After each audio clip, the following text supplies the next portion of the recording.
Assalamualaikum. Menjalin hubungan dengan pasangan memang bukan hal yang mudah. Kita harus belajar mengerti, memahami, percaya, setia, dan perhatian satu sama lainnya. Menjalankan hubungan bukan lagi suatu ikatan tanpa keseriusan. Ketika kita memutuskan menjalani dengan si dia, tentunya banyak hal yang kita rencanakan untuk masa depan. Namun, ujian itu selalu ada. Tanpa badai, tanpa gelombang, tiba-tiba hubungan kita dengan si dia diambang kehancuran. Dari awalnya yang kita yakin, menjadi samar bahkan pelan-pelan menghilang. Apalagi jika penyebabnya adalah si dia berpaling terhadap orang ketiga alias berselingkuh. Parahnya hingga akhirnya si dia memutuskan menikahi selingkuhan. Bukan lagi perih yang kita rasakan, tetapi bagai disiram air cuka. Lalu apa yang harus kita lakukan ketika menghadapi ujian yang satu ini? Nah, di video Zanah Cinta akan membahas apa sikap kita ketika diselingkuhi oleh si dia.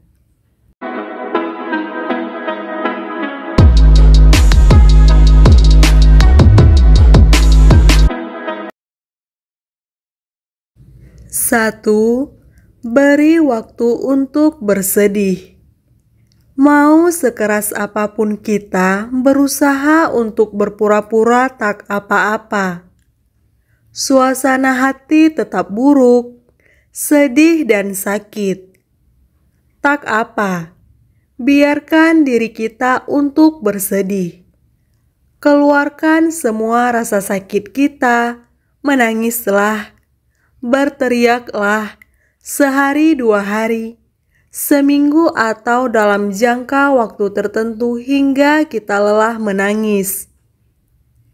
Semuanya memang terasa berat. Wajar saja karena kesetiaan kita berbalas pengkhianatan. Setempuk kenangan, kebiasaan, semua rencana masa depan hancur berantakan. 2. Menerima luka. Kita tak bisa menghindar selamanya dari luka yang dialami. Sebaliknya, jika kita sudah melewati fase-fase sebelumnya, maka tahap ini penting kiranya untuk dilakukan. Menerima luka berarti mengikhlaskan atau merelakan bahwa kita diselingkuhi. Biarlah, sudah menjadi bagian dari hidup kita. Karena hidup itu ya seperti itu. Kadang senang, kadang sedih. Kadang di atas, kadang di bawah. 3. Hapus semua hal tentang dia. Jangan berpikir panjang lagi. Hapus semua foto, sosial media, dan nomor kontak si dia secepatnya. Jangan ditunda jika tak ingin semakin terluka. Meskipun hati masih menyimpan 1000 kenangan, setidaknya faktor-faktor pengingat si dia sudah terhapus. Ibaratnya komputer, jika menyimpan memori kebanyakan yang sudah tak dipakai, akan error. Begitupun hati kita. Jangan penuhi hati dengan hal-hal yang sudah tak berguna. 4. Mulai berpikir logis. Manusia bukan makhluk yang bisa bersedih lama. Makin lama luka, semakin mengering dan perlahan kita bisa berpikir logis meski sedikit demi sedikit.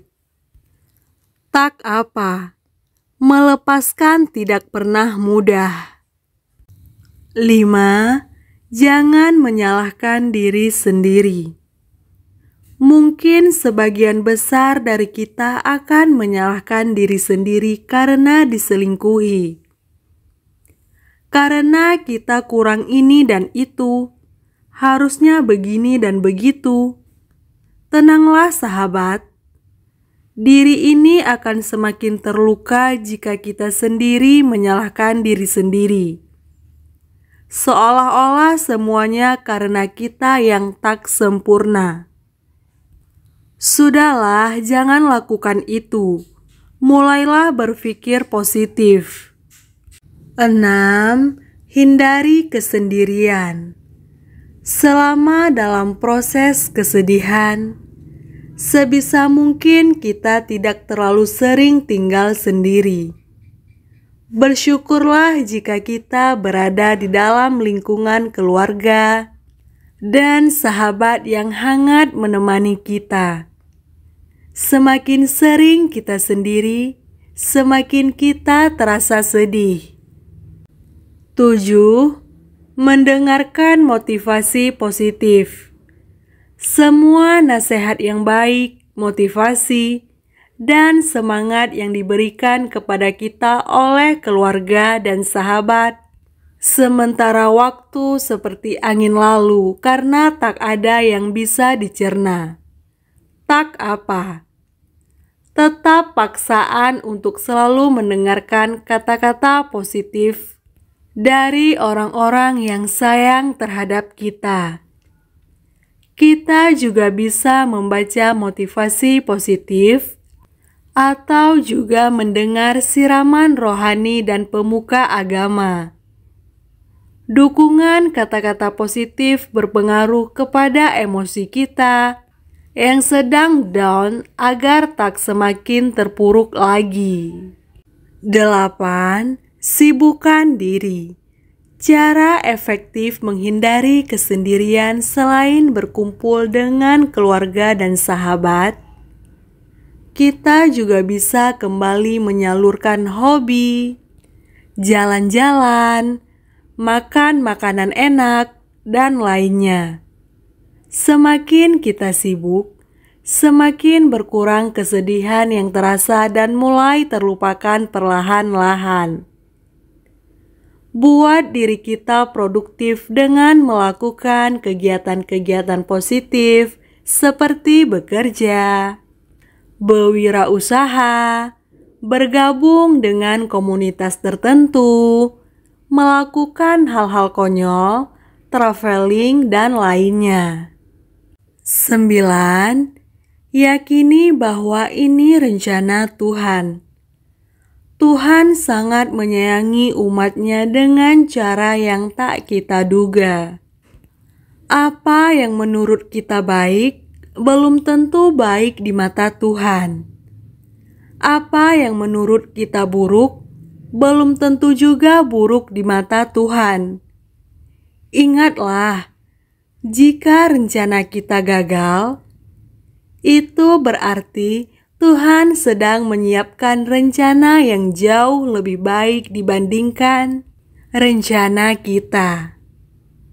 Mau sekeras apapun kita berusaha, jika Tuhan tak mengizinkan, maka tak akan terjadi.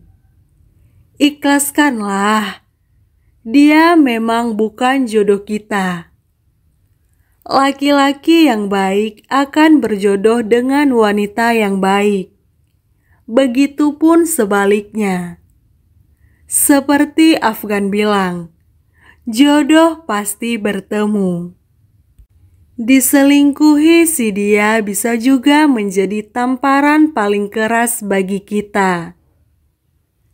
Mungkin selama ini kita berlebihan mencintai si dia yang belum tentu menikah dengan kita dan mengacuhkan kasih sayang tulus dari keluarga dan para sahabat. Ini menjadi bahan introspeksi bahwa banyak hal yang harus kita perhatikan lagi selain si dia. Sudahlah, hidup ini terlalu berharga untuk disia-siakan. Yang terbaik akan datang di waktu yang tepat.